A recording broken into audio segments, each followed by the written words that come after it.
بسم اللہ الرحمن الرحیم۔ ناظرین، انجینئر محمد علی مرزا جہلمی کا ایک اور نیا نظریہ اور عقیدہ سامنے آیا۔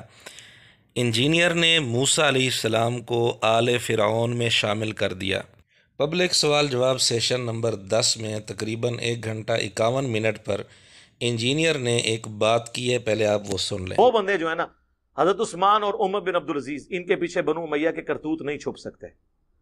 یہ دو اسی طریقے سے ہیں جس طرح آل فرعون میں موسیٰ آل فرعون میں موسیٰ آل فرعون میں موسیٰ لا حول ولا قوت الا باللہ۔ موسیٰ علیہ السلام کو اس نے آل فرعون میں شامل کر دیا، جبکہ یہ بالکل باطل نظریہ ہے۔ موسیٰ علیہ السلام آل فرعون میں کسی بھی لحاظ سے شامل نہیں کیے جا سکتے۔ عربی اردو لغت پر ایک کتاب ہے القاموس الوحید، اس میں آپ دیکھ رہے ہیں آل الرجل کا کیا معنی لکھا ہے، کنبہ، افراد خانہ، اور دوسرا معنی متبعین، متعلقین۔ اب انجینئر نے موسیٰ علیہ السلام کو آل فرعون میں شامل کیا ہے، تو ہمارا سوال یہ ہے کہ یہاں آل فرعون سے کیا مراد ہے؟ اگر یہ کہا جائے کہ موسیٰ علیہ السلام نعوذ باللہ فرعون کے خاندان میں سے تھے، یہ بھی بالکل جھوٹ ہے۔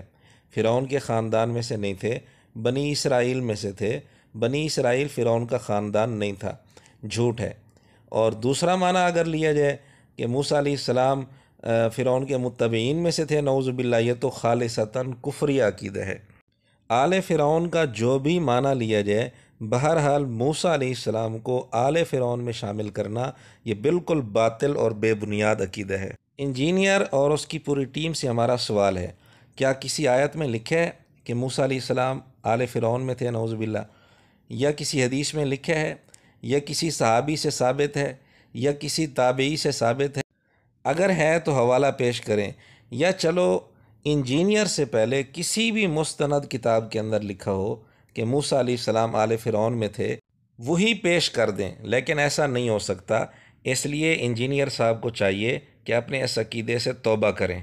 وآخر دعوانا ان الحمد للہ رب العالمین۔